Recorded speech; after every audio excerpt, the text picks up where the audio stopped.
Berardi Immigration Law is a great resource for the latest in immigration news and trends. Please be sure to subscribe to our channel. It really helps out the channel. And click that notification bell so you never miss a video from Berardi Immigration Law. Hi everyone, it's Gabriella Agostinelli with Berardi Immigration Law, and I'm happy to be providing a really great update for you guys today, particularly in the realm of work authorization for H-4 and L-2 spouses. So a quick history lesson. Years ago, whenever we would file an H-1B or L-1 petition, and that primary applicant's spouse wanted to have work authorization in the U.S., we would include in those petitions both the I-539 to extend the status of the spouse, as well as a Form I-765 application to actually provide work authorization to the spouse. And historically, what would happen is that those H-1Bs and L-1s would be adjudicated at the same time that the L-2 or H-4 requests plus the EAD for the spouses were adjudicated. And that's the truth. That was the truth whether you were filing via regular processing or during or with premium processing.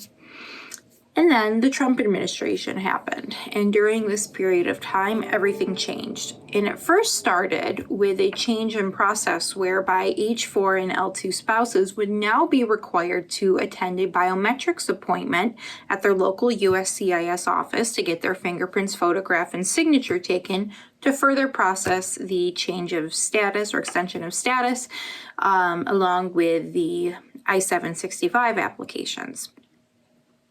So the effect of that policy change and process change would be that suddenly the H-4 or L-2 and EAD applications would become bifurcated from the primary H-1B or L-1 petition.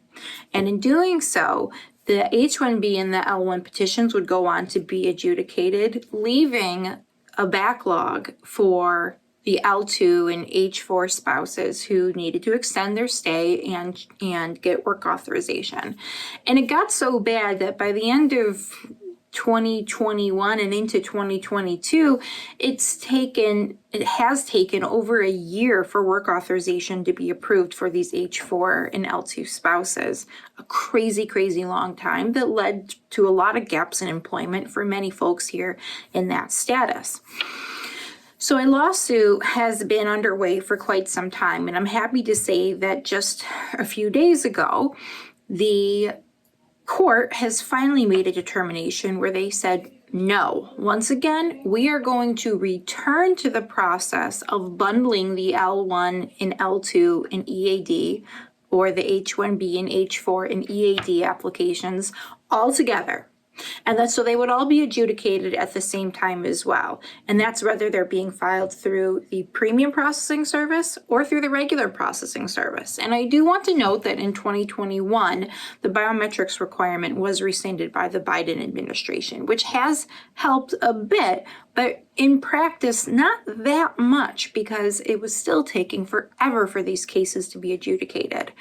But not anymore. So we're pleased to announce that going forward, if you have a spouse in H-4 or L-2 status that would like the ability to continue working in the United States and will not have to face any delays in work authorization, you are in luck.